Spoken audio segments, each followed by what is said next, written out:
Hi Pauline, thanks for taking the time to meet with us today and share more about Keep Calm and Mother On. First of all, maybe you could share with us a little bit more about yourself.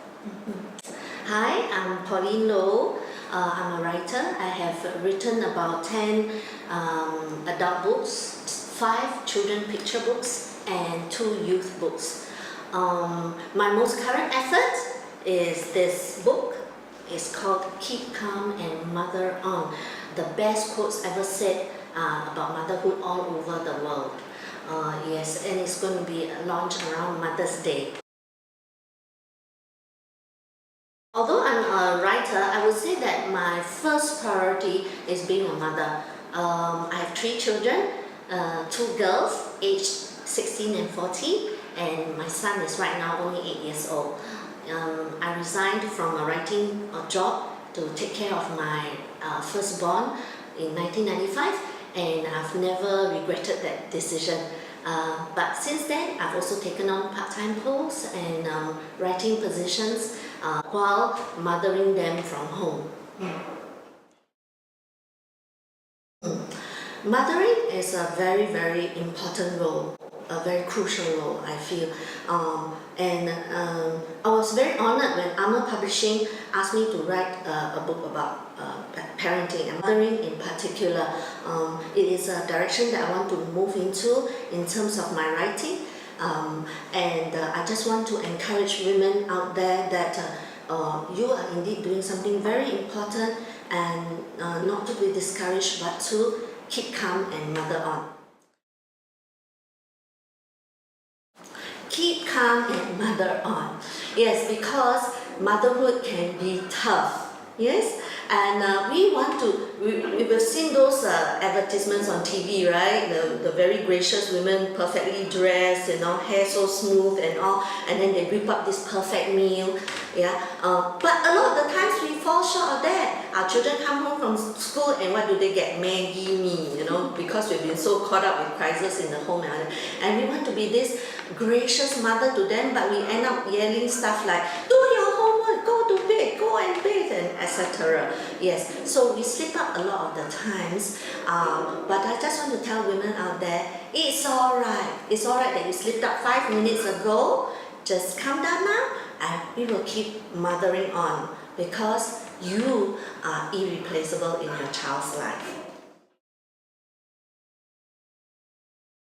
After collating and organizing the quotes, I realized the breadth of all that has been said about motherhood all over the world. So I believe that the contents here can speak to mothers from a wide range, from mothers of newborns to mothers of teenagers, of all races and religions.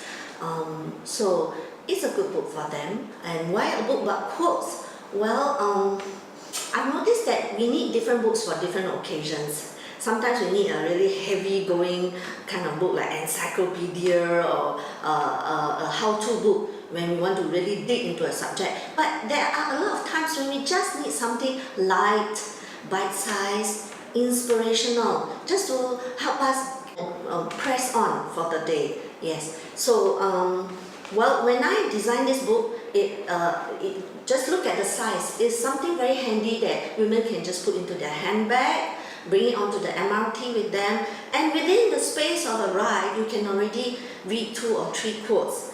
And for the rest of the day, you can just even pick that one quote that will particularly impress you, meditate on it, reflect on it, and perhaps it can even help you in your life. So that's the way I've designed this book. And there are also sections with quotes that just makes you laugh, because I think that sometimes we need that. We need a space in which we can put up our feet, have a good laugh, and then we can carry on with our noble job of mothering.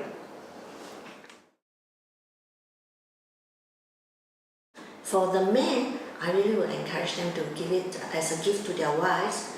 Why? Because it's a very tangible expression of your love for them, of your appreciation for the tough job that they are doing.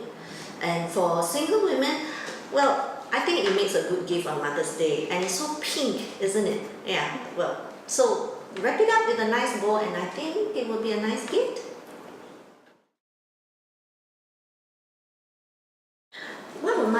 enjoyed most about this book, I feel that it's very readable because it's one quote at a time. There are quotes that address us in a lot of situations, for the times when we need to be tough on our children, for the times when we're feeling a little bit down and we need some encouragement, for the times when we doubt what we are doing and so we need a bit of affirmation.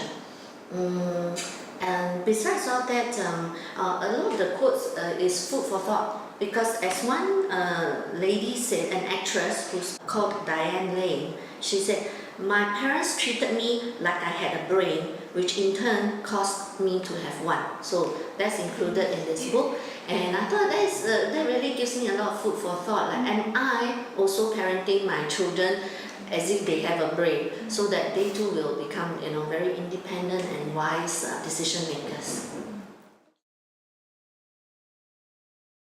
There's this one quote that says, when you decide to become a mother, you decide to have your heart walk outside of you for the rest of your life. And that was so very true, I feel. Yes, so right now my heart is in 3 separate schools, one in primary school, one in secondary school, and one in junior college. Yes, it's a very, it's a feeling that mothers need to get used to, but we love it. Yeah.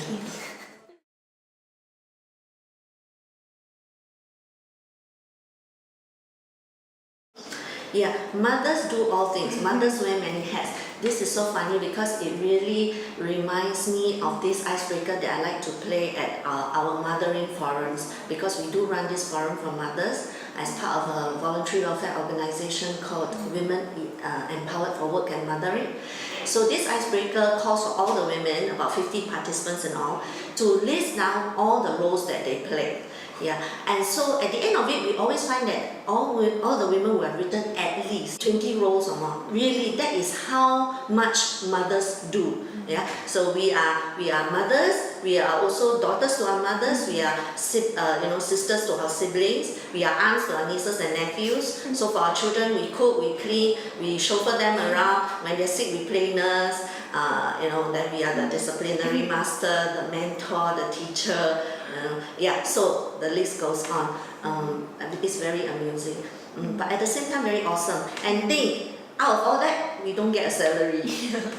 So what advice would I give to first-time mothers? I will try to recall what I did when I was a first-time mother. I remember that I had postnatal blues.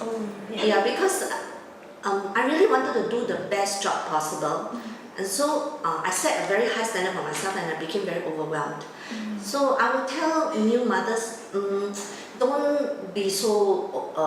don't put so much pressure on yourself. Enjoy your newborn, because they are really very cute. Yeah.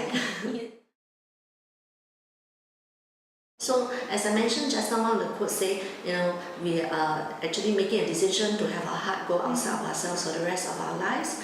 That is so true. My children are now in primary and secondary schools, and they are away from me like about 6 hours or more every day. So every day, one of the things I must do is I must pray for them.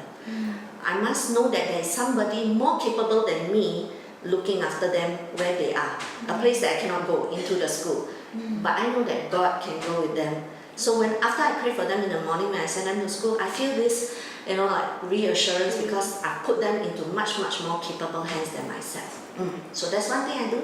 The second thing I do is to keep a good relationship with my husband. I have to recognize that the mother cannot do it all alone. No mother should think that. They need their fathers. We need to be in alignment with each other as husband and wife, so that the child feels secure at home, and from there she will grow up to be a secure adult. That's the second thing. And the third thing is I maintain girlfriends. Yeah, I really encourage all mothers not to be an island to themselves with the children hanging on to the skirts, because these are the kind of women that we see in the cartoons, with the frazzled hair, holding frying pan like a weapon like that. Yeah, girlfriends really help to de-stress us. Yeah, and a lot of my childhood friends are also mothers. We are going through the same seasons, and we share our problems with each other, and we gain a lot of insights from each other.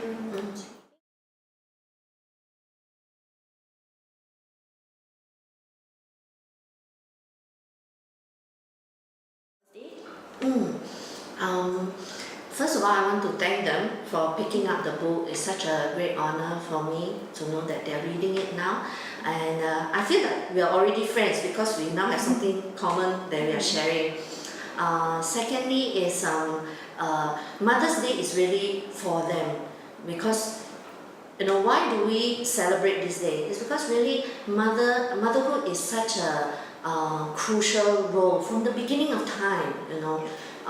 Again and again it has been put in child development books that the role of a mother is irreplaceable. Yes, so I would say enjoy your day and be affirmed again about your special role, and keep calm and mother on.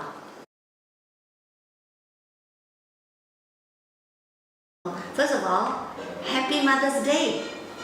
This day was created specially for you. Why this international recognition, this setting aside of a day for mothers? Well, is to affirm that indeed you play a very special role.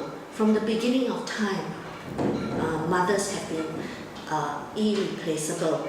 To your children, you are their only mother, and to my children, I'm their only mother. So the other thing I would say is all my best wishes to you, that you will go on to have a very intimate relationship with your husband and your children, and that even when they're all grown up, they will love coming to you and sharing with you their deepest secrets, and that you will be so satisfied with all your labor over all the years.